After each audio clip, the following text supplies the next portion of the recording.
और जिसको आज के दिन में तहस नहस कर दिया गया। भू माफियाओं ने चीनी मिल, मॉर्टन मिल, सारण डिस्टिलरी की जमीनों पर अपना अवैध रूप से, नाजायज रूप से कहिए, कब्जा जमा के बैठे हुए हैं और तहस नहस करने का काम किए। ऐसा माहौल बना के रखा था कि या तो आप एनडीए को वोट करें या आप इंडिया को वोट करें। तो जनता इन दोनों लोगों से उठ चुकी है और जनसुराज बिहार में एक विकल्प के रूप में खड़ा है और जनता के मन में यह विश्वास पैदा हो गया है कि जनसुराज बिहार में बदलाव ला सकता है। सभा हुई थी और चीनी मिल के पुनर्निर्माण के लिए शिलान्यास हुआ था, लेकिन वो वादा जुमलाबाजी होकर रह गया। सरकार बनेगी और मैं फिर मढ़ौरा आऊँगा और इसी चीनी मिल से उत्पादित चीनी का चाय पीऊँगा, लेकिन जुमलेबाजी होकर रह गई। और ये तो अब पूरे हमारे साथ नवीन कुमार सिंह उर्फ अभय सिंह, जो मढ़ौरा में जनसुराज के बड़े नेता माने जाते हैं। क्या लग रहा है कि प्रशांत किशोर जी मढ़ौरा में जब आए थे तो क्या कुछ टिकट के लेकर बातचीत हुई है या प्रशांत किशोर की हरी झंडी मिलने के बाद जनता के बीच में चर्चा हो रही है? सर क्या लग रहा है सर मढ़ौरा में?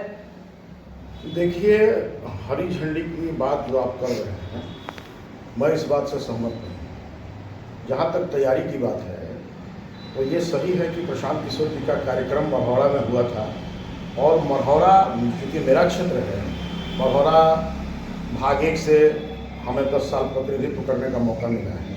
वर्तमान में मैं नगरा से भी जिला परिषद का प्रतिनिधि के रूप में काम कर रहा हूँ और पूरा मढ़ौरा विधानसभा जो है, उस मढ़ौरा विधानसभा का जो निर्णायक क्षेत्र है वो यही 17 पंचायत है, जिसका हम प्रतिनिधि के किसी न किसी रूप में रह चुके हैं। अभी तक सर मढ़ौरा में जितने कैंडिडेट जनसुराजी कैंडिडेट हैं, सबसे भारी माने जा रहे हैं, क्योंकि 25 साल से आपकी राजनीतिक जो है मढ़ौरा में चल रही है। देखिए, तो कहीं ना कहीं ये जनता सवाल कर रही है, क्या अभय सिंह आएंगे टिकट लेकर?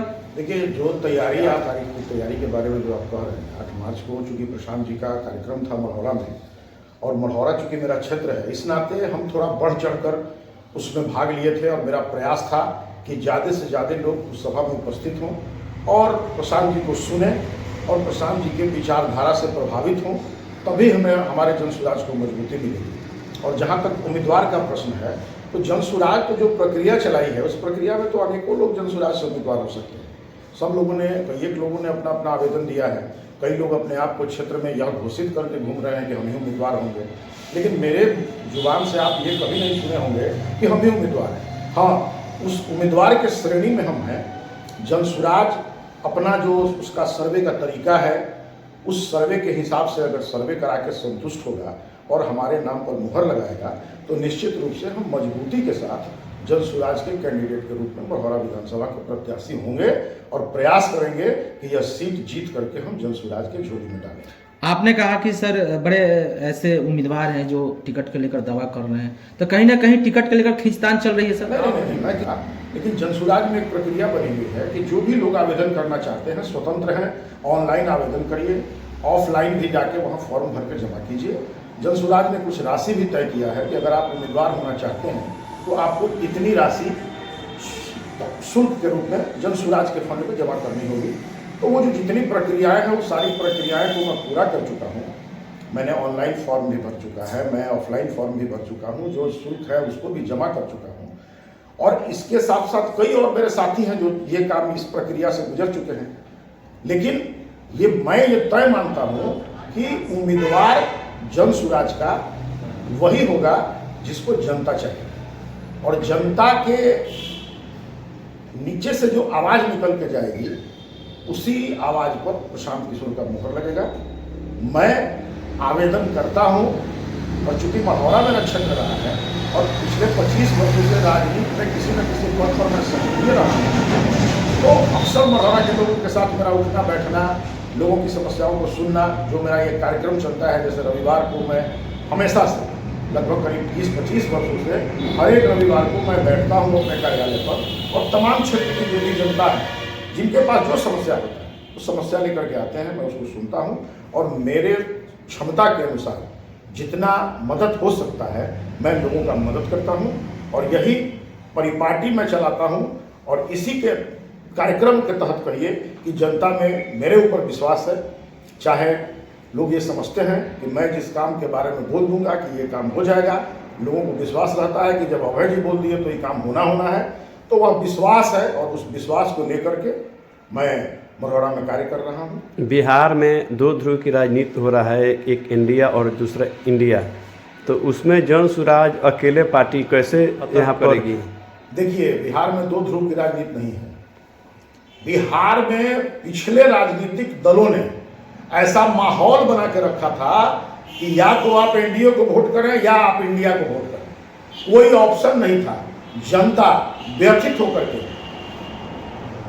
मजबूरी कहिए, मजबूरी में किसी न किसी एक को चुनती थी। लेकिन अगर सच्चाई पूछिए तो जनता इन दोनों लोगों से उठ चुकी है और जनसुराज बिहार में एक विकल्प के रूप में खड़ा है और जनता के मन में यह विश्वास पैदा हो गया है कि जनसुराज बिहार में बदलाव ला सकता है।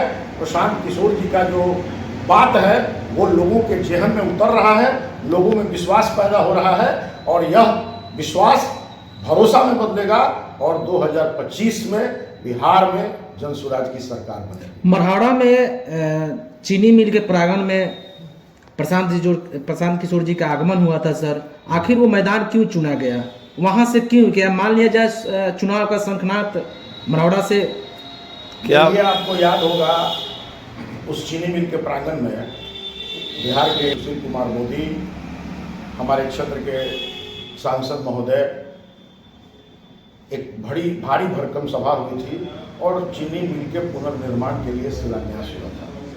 लेकिन वो वादा जुमलाबाजी होकर रह गया और चूंकि वो खंडहर गाली देती है उन जनप्रतिनिधियों को जो पिछले 25 और 30 साल से मढ़ौरा और सारण पर अपना कब्जा जमा के बैठे हुए हैं। उस मिल में सर प्रधानमंत्री जी भी आए थे और कहे थे कि इसी चीनी मिल से हम चाय पी। प्रधानमंत्री जी उस चीनी मिल पर तो आने का साहस नहीं जुटा पाए थे।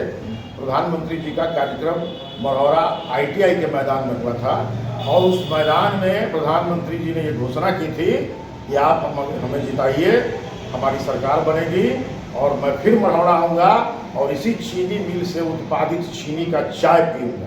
लेकिन जुमलेबाजी होकर रह गई और ये तो अब पूरे देश की जनता जान चुकी है कि प्रधानमंत्री जी का जो सभा होता है चुनावी वर्ष में, वो सभा में केवल जुमलेबाजी पर ही काम होता है और वो बात कहने और सुनने तक ही रह जाती है, कार्य रूप नहीं दिया। प्रधानमंत्री नरेंद्र मोदी जी इस सभा भी किए थे 2000 यहाँ का स्थानीय विधायक जितेंद्र राय को हराने के लिए और भाजपा को जिताने के लिए, लेकिन वे यहाँ पर नहीं जिता पाए। लेकिन आप यहाँ पर जितेंद्र राय के किला को कैसे ध्वस्त कीजिएगा? ध्वस्त देखने की बात नहीं है, हम तो आपको पहले ही चर्चा कर चुके थे कि जनता नाराज है लेकिन जनता के पास कोई ऑप्शन नहीं था। या तो एक तरफ नागनाथ और एक तरफ ये नाथ, तो दोनों लोग वही हैं, तो कोई रास्ता नहीं था। हाँ, जनता एक बार प्रशांत जी ने उस सभा में भी कहा था, आप भी अगर होंगे तो जरूर नोटिस किए होंगे कि ठीक है आपने तो वही किया, आपने जाति के नाम पर वोट दिया, आपने हिंदू मुसलमान के नाम पर वोट दिया तो राम मंदिर बना, आपने जाति के नाम पर वोट दिया तो वो राजनीति हो रही है। लेकिन कभी भी आपने मढ़ौरा के विकास के नाम पर तो वोट दिया नहीं, तो मढ़ौरा का विकास नहीं हुआ। अगर आप नोटा दबा देते तो लोगों को एहसास होता कि जनता आपसे नाराज है। लेकिन जनता को यह समझाने की जरूरत थी, प्रशांत जी ने यह बात समझाया और जनता चाह रही है कि परिवर्तन हो, क्योंकि अब जनता उग चुकी है और पूरे बिहार में एक नया माहौल बन गया है, एक तीसरा रास्ता बन गया है और उस तीसरे रास्ते पर चलने के लिए जनता व्याकुल है। मढ़ौरा की जनता अगर और प्रशांत किशोर जी अगर आप पर विश्वास करते हैं, अगर आप चुनाव जीतते हैं, मढ़ौरा की जनता आप पर विश्वास करती हो, तो क्या यहाँ से जीतकर विधानसभा में मढ़ौरा मिल पर आप कुछ? देखिए, तक प्रश्न है, मढ़ौरा चीनी मिल एक विधानसभा क्षेत्र के पॉलिसी से और निर्णय से चलने वाला नहीं है। उसके लिए पूरे बिहार में नई पॉलिसी लानी होगी। हाँ, इतना मैं जरूर कहूँगा कि जो मढ़ौरा अंग्रेजों के समय से औद्योगिक हृदय था सारण का और जिसको आज के दिन में तहस नहस कर दिया गया, भूमाफियाओं ने चीनी मिल, मॉर्टन मिल, सारण डिस्टिलरी के जमीनों पर अपना अवैध रूप से, नाजायज रूप से कहिए, कब्जा जमा के बैठे हुए हैं और तहस नहस करने का काम किए। हमारे युवा बेरोजगार पड़े हुए हैं, उन्हें कोई रोजगार नहीं मिल रहा है, पलायन हो रहा है। तो हमारा पलायन रुके, हमारे युवाओं को रोजगार मिले, इस दिशा में हम काम करेंगे और आवश्यकता हुआ तो फिर मढ़ौरा में आधुनिक रूप से मढ़ौरा का पुनर्निर्माण करने का हम लोग प्रयास करेंगे कि यहाँ IT सेक्टर का काम हो, यहाँ कुछ नए उद्योग लगें, किसी न किसी तरह से मढ़ौरा को फिर आज का जो माहौल है इस माहौल में मढ़ौरा को इस रूप में लाया जाए ताकि यहाँ लोगों को रोजगार मिले, आस पड़ोस के लोग यहाँ से आकर के रोजगार हासिल कर सकें और उनके परिवार में खुशहाली लौटे, किसानों को उनका जो फसल है उसका उचित मूल्य मिले। उस तरह का हम लोग डेवलप करना चाहेंगे और हमारे प्राथमिकता में होगा। अंत में मढ़ौरा के लोगों को क्या संदेश देना चाहेंगे? देखिए, हम मढ़ौरा के लोगों को यही संदेश देना चाहेंगे कि अब जाति और धर्म से ऊपर उठिए और बदलाव के नाम पर, विकास के नाम पर और सही लोगों के चुनाव के लिए एकजुट होकर के मतदान कीजिए। अगर आप इस रास्ते पर चलेंगे और आप भरोसा और विश्वास करेंगे तो निश्चित रूप से इस बदहाल बिहार को बेहतर बिहार बनाने में हम लोग कामयाब होंगे। इन्हीं शब्दों के साथ मैं सभी लोगों को नमन करते हुए और अपने वक्तव्य को समाप्त करना चाहता हूँ। बहुत बहुत धन्यवाद।